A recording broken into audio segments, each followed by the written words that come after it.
दिनै बे गसाइगाव B.ED कलेजाव बिथांमोननि मोनसे एनुअल उइक प्रग्रामनि बान्था राननाय हाबाफारि एबा कनक्लुजन सेरेमनि दा बेवहाय बेनिनो प्रिन्सिपाल सार डक्टर अजित बर' बिथाङा दिनै आंखौ बेवहाय लेंहरदों।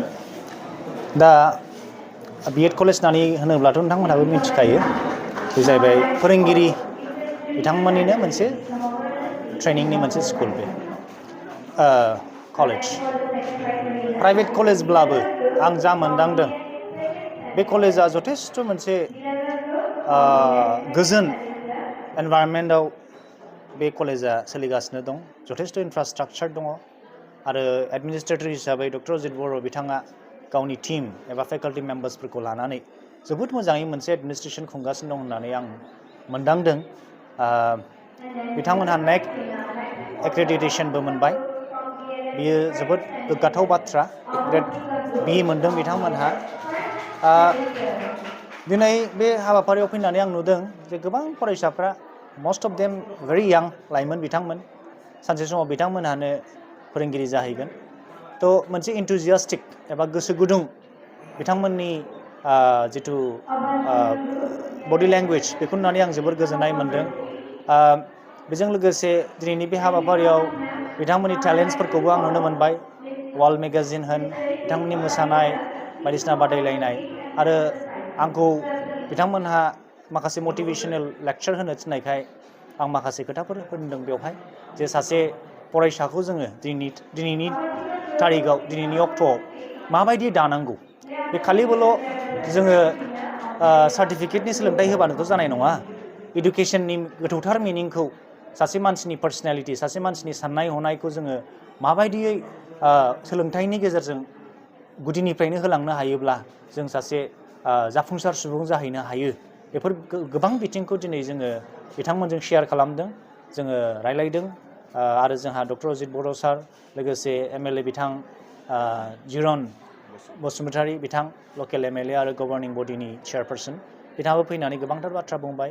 आरो मिजिंथियो बे ओनसोलाव बे B.ED कलेजा बा बड'लेण्ड ओनसोलावनो बे B.ED कलेजा गसाइगाव B.ED कलेजा जोबोद गिदिर मोनसे रल लालांगोन बेखौ आङो मोनदांनो हादों।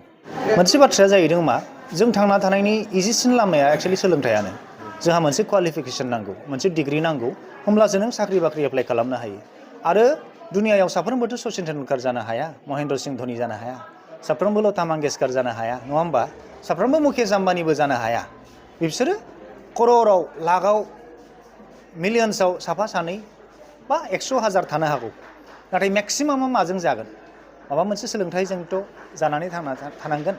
दा खिन्थु सोलोंथाइयाव जों दिनैनि दिनाव अनलि BA, MA, MTech, PhD लाबानो जानाय नङा। That is qualification.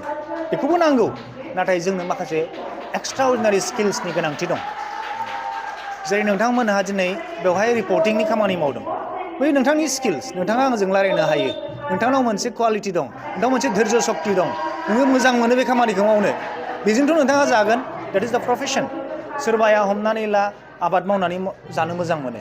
बे आबादावनो थाबाय थानानै आबाद फाननानै आबादनि मोनसे फालांगि खालामनानै बिथाङा थांनानै थायो। स' आसोल बाथ्राया जाहैदों जोङो पजिटिभ थिंकिं आरो जोंनि ब्रेनखौ गेवहोनाय। दुनियाया जाहैबाय मोनफ्रोम बेसादावनो नोंनि भेलुआ सिथाबनानै दं। बे भेलुआ जाहैबाय, बे भेलुखौनो जों दिनै फैसा होनो। नोंनि मावनायनि बे मोनसे सिम्बलसो एक्सुवेलि राङा। नोंनि मावनायनि बे मोनसे फिथाइ एबा नुनाय मोनसे सिम्बलसो। अब्ला नों जेखौ मोजाङै गोसो होनानै मावगोन बेनो मोनसे थांना थानायनि राहा जायो दिनैनि जुगाव। बेखौ जों मिथिनांगौल'। बे स्किल्सखौ जों सोलोंनांगौ। बे बिथिंखौ नायोब्ला जोङो मानसि हिसाबै जोंहा मेगन दं, जोंहा ब्रेन दं, जोंहा गोसो दं। जोङो बे एनभायरनमेन्ट एबा सोरबिथिंनिफ्रायनो जों गोबां बेसादखौ सोलोङो। दा दिनै हमनानै ला जोंनि गथ' गथायाथ' बे जोनोमाव बे प्रिथिबियाव, बे मुलुगाव हारसिङै फैया। मोनसे न'खरावसो बिमा बिफानि दैदेननायावसो बिथांमोनहा सफैयो। दा दिनै जोङो न'खरनि एनभायरनमेन्टखौ जोङो फोसाबनांगोन गिबियाव। न'खरनि एनभायरनमेन्टखौ फोसाबखांनायनि उनावहाय समाजनि एनभायरनमेन्टखौ जों फोसाबनांगोन। बे जाहैबाय जोंनि सिंनि इन्टारनेल इसिङारि माखासे बिथिं, जेराव जों जोंनि समाजखौ, जोंनि सोरबिथिंखौ जों फोसाबनांगोन।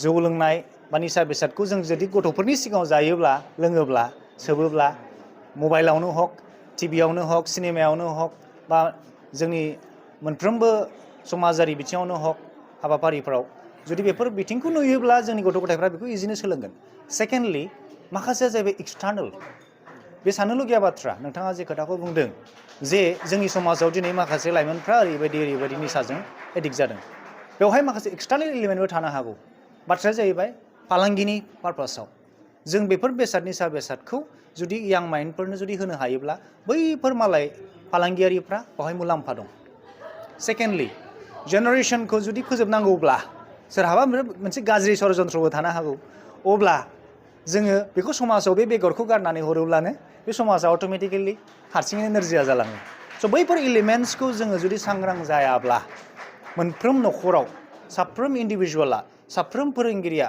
साफ्रोम समाज सिबियारिफ्रा साफ्रोम दैदेनगिरिया जुदि बेखौ जोङो नोजोर होआब्ला बेवहाय जोङो सोरखौबा दुसिनानैल' बे हाबाफारिया जानाय नङा बेखौ फोजोबस्रांनाय जों हानाय नङा स' that should be taken care of बोथ इन्टारनेलि एन्ड एक्सटार्नेलि फारनैजोंबो जों बेखौ मावनांगोन